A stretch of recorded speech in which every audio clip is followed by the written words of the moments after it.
नमस्कार बंधुगण बंधु माने आपण माने समस्त को आज ज्योतिष कार्यक्रम को स्वागत। आज ज्योतिष कार्यक्रमटी वृष राशि व्यक्ति विशेष मानक पई बहुत गुरुत्वपूर्ण अटे, बहुत खास अटे। कारण वृष राशि व्यक्ति विशेष मानकर जीवन एही कार्तिक पूर्णिमा ठारू संपूर्ण रूप से बदलिबाकू जाउअछि। कारण ग्रह नक्षत्र मानकर चलन रे गोटे बहुत बड़ परिवर्तन हेबा पई जाउअछि, जहा फल रे आपणक जीवन रे किछि बड़ हेबा पई जाउअछि। दीर्घ 12 वर्ष परे गुरु आपणकर तृतीय भाव रे चलन करुछंती एवं तृतीय भाव रे देवगुरु बृहस्पति उच्चस्थ अछंती। तो बंधु माने ज्योतिष शास्त्र अनुसार गुरुंकर तृतीय भाव रे चलन बहुत शुभ बोली माना जाई थाए। तेबे बंधु माने एही कार्तिक पूर्णिमा परठारु आपणक जीवन रे किछि गोटे बड़ हेबा पई जाउअछि एवं आपण मानंकु 5 गोटी खुशी खबर मिलिबाकू जाउअछि। आपणक जीवन रे चालुथिबा समस्त समस्या गुड़िकर अंत हेबा पई जाउअछि। पुनर्बार एही कार्तिक पूर्णिमा परठारु आपण मानंक जीवन रे खुशी फेरिबाकू जाउअछि। तेबे बंधु माने आसंतु जानि नेबा एही पवित्र कार्तिक पूर्णिमा परठारु आपणकर जीवन रे कोन सब बड़ परिवर्तन मान हेबा पई जाउअछि। तेबे बंधु माने एहा पूर्वरु जदि आपण मानकर वृष राशि होई थाए तेबे वीडियोटी को स्किप न करी थरे मात्र शेष पर्यंत निश्चिंत देखंतु एवं वीडियोटी को गोटे लाइक करी चैनल टी को सब्सक्राइब कर दियंतु। आपण माने जदि सच्चा हृदय रे ईश्वर को भक्ति करूथांती विश्वास करूथांती तेबे भक्ति एवं श्रद्धार सहित कमेंट बॉक्स रे जय मां लक्ष्मी जय श्री जगन्नाथ अवश्य लिखि दियंतु। तो बंधु माने आसंतु आरंभ करिबा आज रही कार्यक्रमटी को, जहा कि जन्म राशि एवं चंद्र राशि उपरे संपूर्ण आधारित अटे। तो बंधु माने यह पूर्वरु आपणकर बहुत धन जनित समस्या लागी रहितिला। अनेक समय रे आपणकर स्वास्थ्य खराब रहुतला। आपण ऋण नैथिले बा धार करज करथिले, करज सुझी पारु नथिले, करजर भार आपणक उपरे बढ़ी बढ़ी चालुथिला। आपणकर गृह रे खुशीर वातावरण नथिला। आपणकर शिक्षा क्षेत्र रे बारंबार समस्या देखा देउथिला। अन्य शेषरी खर्च होई जाउथिला। आपण को आपणकर भाग्यर साथ मिलु नथिला। आपण जेउ भी कार्य रे हाथ देउथिले सेथिरे सफल होई पारु नथिले। समाज रे आपणकर मान सम्मान पद प्रतिष्ठा चली जाइथिला। आपणकर योग्यता थिले थिबा सत्वे बा अनेक चेष्टा कले मध्य आपण को चाकरी प्राप्ति होई पारु नथिला। आपण संतान संतति को नै चिंता रे रहुतिले। आपणकर व्यापार वाणिज्य रे बारंबार लॉस हेउतिला। आपणकर प्रेम जीवन रे समस्या देखा देउथिला। तेबे एही भली जहा भी किछि समस्या आपणक जीवन रे चालुथिला ताहा एबे दूर हेबा पई जाउअछि। कारण गुरु आपणकर तृतीय भाव रे उच्चस्थ होई सारिछंती। गुरुंकर दृष्टि आपणकर भाग्य भाव उपर रहुछि। तो वर्तमान आपण लक्ष्य करिवे आपणक भाग्य रे गोटे बहुत बड़ परिवर्तन हेबो। आपणक प्रत्येकटी कार्य रे सफलता लाभ करिबाकू लागिबो। आपण जेउ भी कार्य रे हाथ देबे आपण निश्चिंत भाव रे सफलता लाभ करिवे। आपण कम परिश्रम करी अधिक सफलता प्राप्ति हेबो। आपण पैतृक संपत्ति रु लाभान्वित हेबे। एही कार्तिक पूर्णिमा ठारू आपणक स्वास्थ्य रो आपण सुधार देखिबाकू पाइबे। जदि पूर्वरु आपणकर स्वास्थ्य खराब रहुतिला तबे आपणक स्वास्थ्य रे सुधार आसीबो। कारण बुध आपणकर केंद्र रे गोचर करुछंती। शनि मध्य लाभ स्थान रे गोचर करुछंती। शुक्र हेउचंती आपणकर राशि रो अधिपति। तो एठारे शुक्रंकर स्थिति मध्य मजबूत रहुची। शुक्र एठारे षष्ठ भाव रे रही आपणक विपरीत राजयोगर निर्माण करुछंती एवं निजर स्व गृह रे गोचर करुछंती। तो स्वास्थ्य आपणकर एही कार्तिक पूर्णिमा परठारो बहुत खास रहिबो। आपणकर इम्यूनिटी सिस्टम स्ट्रांग रहिबो। विद्यार्थी मानक पई एही कार्तिक पूर्णिमा परठारो समय बहुत भल रहिबो। कारण कुंडली रो पंचम भावटी होई थाए शिक्षार भाव। आपणकर पंचम भावर अधिपति हेउचंती बुध। बुध आपणक कुंडली रो सप्तम भाव रे गोचर करुछंती। बुधंकर स्थिति एठारे बहुत भल रहुची। बुधंकर दृष्टि आपणकर प्रथम भाव उपरे रहुची।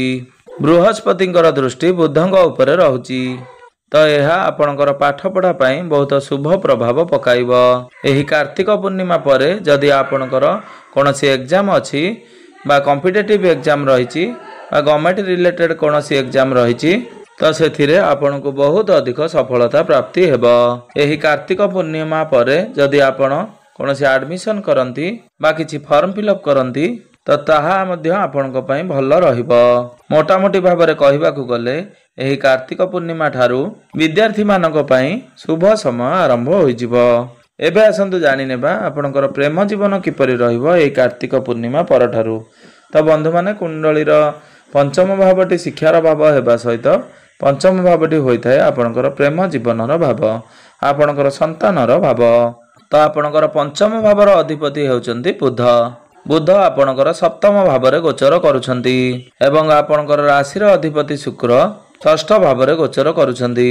ତେବେ ପ୍ରେମ ଜୀବନ ପାଇଁ ଆପଣଙ୍କୁ 23 ନଭେମ୍ବର ପର୍ଯ୍ୟନ୍ତ ଅପେକ୍ଷା କରିବାର ଅଛି। କାହିଁକି ନା 23 ନଭେମ୍ବର ପର୍ଯ୍ୟନ୍ତ ବୁଧ ଏବଂ ଶୁକ୍ରଙ୍କର 1-12ର କନେକ୍ସନ ବନୁଅଛି। ତେଣୁ ଛୋଟ ଛୋଟ କଥାକୁ ନେଇ ଆପଣଙ୍କ ମଧ୍ୟରେ ମିସ୍ ଅଣ୍ଡରଷ୍ଟାଣ୍ଡିଂ ହୋଇପାରେ ବା ଯୁକ୍ତି ତର୍କ ହୋଇପାରେ। ତେବେ 23 ନଭେମ୍ବର ପର୍ଯ୍ୟନ୍ତ ଆପଣ ଆପଣଙ୍କର ପ୍ରେମ ଜୀବନ ପ୍ରତି ବିଶେଷ ଧ୍ୟାନ ରଖିବାର ଅଛି। କିନ୍ତୁ 23 ନଭେମ୍ବର ପରେ ଆପଣ ଆପଣଙ୍କର ପ୍ରେମ ଜୀବନରେ ସୁଧାର ଦେଖିବାକୁ ପାଇବେ। ଆପଣଙ୍କ ମଧ୍ୟରେ ଭଲ ପାଇବା ବଢ଼ିବ ଏବଂ କନେକ୍ସନ ଷ୍ଟ୍ରଙ୍ଗ ହେବ। ଆପଣ ପରସ୍ପରକୁ ବୁଝିପାରିବେ ଏବଂ ନିଜର ଭୁଲକୁ ରିଅଲାଇଜ୍ କରିବେ। ତ ବୈବାହିକ ଜୀବନ କଥା ହେବା ଯଦି, କୁଣ୍ଡଳୀର ସପ୍ତମ ଭାବଟି ହୋଇଥାଏ ଆପଣଙ୍କର ବୈବାହିକ ଜୀବନର ଭାବ, ଆପଣଙ୍କର ଜୀବନ ସାଥୀଙ୍କର ଭାବ। ତ ବୈବାହିକ ଜୀବନ ଏହି କାର୍ତ୍ତିକ ପୂର୍ଣ୍ଣିମା ପରଠାରୁ ବହୁତ ହିଁ ଖାସ୍ ରହିବ। ଆପଣଙ୍କର ସପ୍ତମ ଭାବର ଅଧିପତି ହେଉଛନ୍ତି ମଙ୍ଗଳ। ମଙ୍ଗଳ ନିଜର ସ୍ୱଗୃହରେ ଆପଣଙ୍କ ସପ୍ତମ ଭାବରେ ବିରାଜମାନ ଅଛନ୍ତି। ତ ନିଶ୍ଚିନ୍ତ ଭାବରେ ଆପଣଙ୍କର ବୈବାହିକ ଜୀବନ ଏହି କାର୍ତ୍ତିକ ପୂର୍ଣ୍ଣିମା ପରଠାରୁ ବହୁତ ହିଁ ଭଲ ରହିବ। କେବଳ ସେତିକି ନୁହେଁ, ଆପଣ ଆପଣଙ୍କର ଜୀବନ ସାଥୀଙ୍କର ପର୍ସନାଲ ଏବଂ ପ୍ରଫେସନାଲ ଲାଇଫରେ ଗ୍ରୋଥ ଦେଖିବାକୁ ପାଇବେ। ଆପଣଙ୍କର ଜୀବନ ସାଥୀ ଯଦି ଆପଣଙ୍କୁ କୌଣସି କ୍ଷେତ୍ରରେ ଆଡଭାଇସ ଦେଉଛନ୍ତି ତ ନିଶ୍ଚିନ୍ତ ଭାବରେ ଆପଣ ତାହାକୁ ଗ୍ରହଣ କରନ୍ତୁ, କାରଣ ଆପଣଙ୍କ ପାଇଁ ଲାଭପ୍ରଦ ସାବ୍ୟସ୍ତ ହେବ। ଆପଣ ଦୁଇ ଜଣ ମିଶି କେଉଁଆଡ଼େ ବୁଲିବାକୁ ଯାଇପାରନ୍ତି ବା ଦୁଇ ଜଣ ମିଶି କୌଣସି ବଡ଼ ଡିସିସନ ନେଇପାରନ୍ତି। ଆପଣଙ୍କ ମଧ୍ୟରେ ବୁଝାବଣା ଠିକ୍ ଠାକ୍ ରହିବ। ଆପଣଙ୍କ ମଧ୍ୟରେ ଅଣ୍ଡରଷ୍ଟାଣ୍ଡିଂ ଭଲ ରହିବ। ଏବେ ଆସନ୍ତୁ ଜାଣିନେବା ଆପଣଙ୍କର ଭାଗ୍ୟ, କ୍ୟାରିୟର ଏବଂ ବ୍ୟାପାର ବାଣିଜ୍ୟର ସ୍ଥିତି କିପରି ରହିବ ଏହି କାର୍ତ୍ତିକ ପୂର୍ଣ୍ଣିମା ପରଠାରୁ। ତ ବନ୍ଧୁମାନେ, କୁଣ୍ଡଳୀର ନବମ ଭାବଟି ହୋଇଥାଏ ଆପଣଙ୍କର ଭାଗ୍ୟର ଭାବ ଏବଂ ଦଶମ ଭାବଟି ହୋଇଥାଏ ଆପଣଙ୍କର କାର୍ଯ୍ୟକ୍ଷେତ୍ରର ଭାବ। ଆପଣଙ୍କର ଭାଗ୍ୟ ଭାବର ଅଧିପତି ଶନିଦେବ ଅଟନ୍ତି। ଆପଣଙ୍କର କ୍ୟାରିୟର ଭାବର ଅଧିପତି ମଧ୍ୟ ଶନି ଅଟନ୍ତି। ତ ଶନି ଆପଣଙ୍କର ଏକାଦଶ ଭାବ ତଥା ଲାଭ ଭାବର ବିରାଜମାନ ଅଛନ୍ତି। ତ ଏହି କାର୍ତ୍ତିକ ପୂର୍ଣ୍ଣିମା ଠାରୁ ଆପଣଙ୍କର ଭାଗ୍ୟ ପ୍ରବଳ ହେବା ପାଇଁ ଯାଉଅଛି। ଆପଣ ଯେଉଁ ବି କାର୍ଯ୍ୟରେ ହାତ ଦେବେ ନିଶ୍ଚୟ ଭାବରେ ସଫଳତା ପ୍ରାପ୍ତ ହେବ। ଏହି କାର୍ତ୍ତିକ ପୂର୍ଣ୍ଣିମା ପରେ ଆପଣ କୌଣସି ବଡ଼ ଜିନିଷ କିଣାକିଣି କରିପାରନ୍ତି, କିଛି ବଡ଼ ଇନଭେଷ୍ଟମେଣ୍ଟ କରିପାରନ୍ତି। ଏହି କାର୍ତ୍ତିକ ପୂର୍ଣ୍ଣିମା ପରେ କୌଣସି ଭୂମି, ଜମି, ପ୍ରପର୍ଟି ଇତ୍ୟାଦି କିଣାକିଣି କରିପାରନ୍ତି। ନୂତନ ଯାନବାହନ, ଗୃହ ଆପଣ କିଣିପାରନ୍ତି। ଏହି କାର୍ତ୍ତିକ ପୂର୍ଣ୍ଣିମା ପରେ ଆପଣ କୌଣସି ଧାର୍ମିକ ଜାଗାକୁ ଯାତ୍ରା କରିପାରନ୍ତି। ଆପଣ କୌଣସି ଧାର୍ମିକ କାର୍ଯ୍ୟରେ ଯୋଗଦାନ କରିପାରନ୍ତି। ଆପଣଙ୍କ ଗୃହରେ ଶୁଭ ମାଙ୍ଗଳିକ କାର୍ଯ୍ୟର ଆୟୋଜନ ହୋଇପାରେ। ଏହି କାର୍ତ୍ତିକ ପୂର୍ଣ୍ଣିମା ପରେ ଯଦି ଆପଣ ସେୟାର ମାର୍କେଟ, ଷ୍ଟକ୍ ମାର୍କେଟ କିମ୍ବା ଟ୍ରେଡିଂରେ କୌଣସି ଇନଭେଷ୍ଟମେଣ୍ଟ କରୁଛନ୍ତି ତାହା ଆପଣଙ୍କୁ ଲାଭ ପ୍ରଦାନ କରିବ। ତ ଆପଣ ଭାଗ୍ୟ ସମ୍ବନ୍ଧିତ ଯାହା ବି ନିର୍ଣ୍ଣୟ ନେବେ ତ ନିଶ୍ଚିନ୍ତ ଭାବରେ ସେଥିରେ ଆପଣଙ୍କୁ ସଫଳତା ପ୍ରାପ୍ତି ହେବ। ତ କ୍ୟାରିୟରର କଥା ହେବା ଯଦି, ତ କ୍ୟାରିୟର ମଧ୍ୟ ଏହି କାର୍ତ୍ତିକ ପୂର୍ଣ୍ଣିମା ପରଠାରୁ ଆପଣଙ୍କର ଭଲ ରହିବ। ଯେଉଁମାନଙ୍କ ପାଖରେ କୌଣସି ଚାକିରି ନଥିଲା ବା ଆପଣ ଚାକିରି ପାଇଁ ପ୍ରୟାସ କରୁଥିଲେ ତ ଚାକିରି ପ୍ରାପ୍ତି ହେବାର ବହୁତ ଅଧିକ ସମ୍ଭାବନା ବନୁଅଛି। ତ ଯେଉଁମାନେ ଚାକିରି କରୁଛନ୍ତି ସେମାନଙ୍କୁ ଚାକିରି କ୍ଷେତ୍ରରେ ବହୁତ ଅଧିକ ପଦୋନ୍ନତି ହେବାର ସମ୍ଭାବନା ବନୁଅଛି। ଚାକିରି କ୍ଷେତ୍ରରେ ଆପଣଙ୍କୁ ମାନ ସମ୍ମାନ, ପଦ ପ୍ରତିଷ୍ଠା ପ୍ରାପ୍ତି ହେବ। ଉପର ଅଫିସରଙ୍କର ସପୋର୍ଟ ମଧ୍ୟ ଆପଣଙ୍କୁ ପ୍ରାପ୍ତି ହେବ। ପୂର୍ବରୁ ଯଦି ଆପଣଙ୍କର କ୍ୟାରିୟରରେ କିଛି ପ୍ରୋବ୍ଲେମ ରହୁଥିଲା ତ ସେହି ପ୍ରୋବ୍ଲେମ ଗୁଡ଼ିକ ଦୂର ହୋଇଯିବ। କ୍ୟାରିୟରକୁ ନେଇ ଆପଣଙ୍କର ଯେଉଁ ସବୁ ସ୍ୱପ୍ନ ରହିଥିଲା ସେ ସବୁ ସ୍ୱପ୍ନ ମଧ୍ୟ ଆପଣଙ୍କର ପୂରଣ ହେବ। ଆପଣ ଆପଣଙ୍କର କ୍ୟାରିୟରରେ ବେଟରମେଣ୍ଟ ଦେଖିବାକୁ ପାଇବେ। କ୍ୟାରିୟରରେ ମଧ୍ୟ ଆପଣ ଭାଗ୍ୟର ସାଥ ମିଳିବ। ତ ଆପଣ ଅଳ୍ପ ପରିଶ୍ରମ କରି ଅଧିକ ସଫଳତା ଲାଭ କରିପାରିବେ। ତ ଏହା ବ୍ୟତୀତ ଆପଣଙ୍କର ଦଶମ ଭାବରେ ରାହୁ ଗୋଚର କରୁଛନ୍ତି।